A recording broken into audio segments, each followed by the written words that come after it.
So there are different stages of medical training.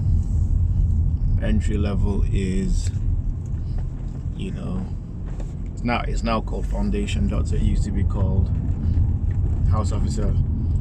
Then you progress, you become a core trainee or an SHO, and then you become a registrar, and then you become a consultant. Then there's more than one way of going through the ranks. A friend of mine was telling me that, so she's a lady who's a matron now, but has been a ward sister for a very, very, very long time. And we had a conversation about how I was feeling as a registrar before I, started just to work in ambulatory care. And she called it regitis. She said in her experience, she's seen it when loads of people, they're confident enough to be consultants, but they don't have the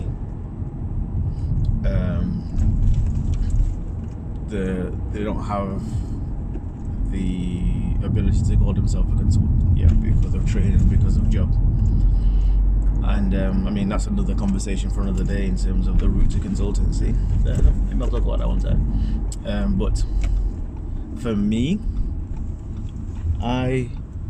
in hindsight, I've always remembered. I feel like, looking back, one way that I knew that I was ready for the next level of responsibility was that on a ward round or discussing a patient with somebody more senior, I would hear what their plans were, and I might disagree.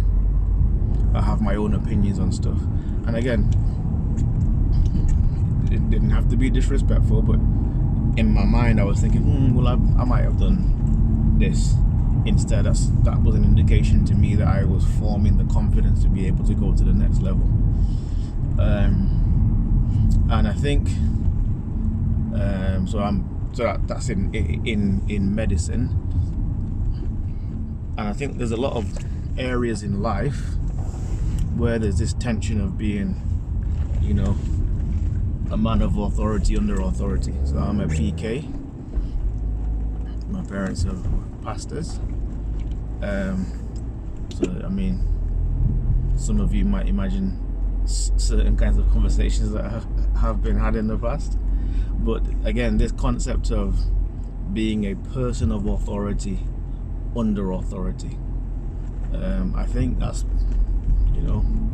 most of life. People say you can't be a good leader if you haven't been a good follower. How many of us in a situation where we're not the person that makes the final decisions, are we, respectful of the person making the decision? Don't get me wrong, I think, again, this is a topic that we could do a lot of conversation about in terms of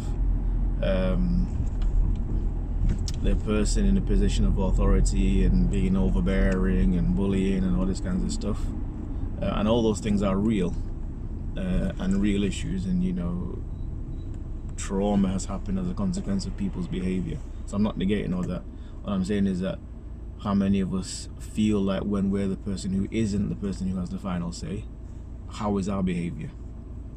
Person of authority under authority. It's an interesting concept. Let me know what you think. I might talk about this again.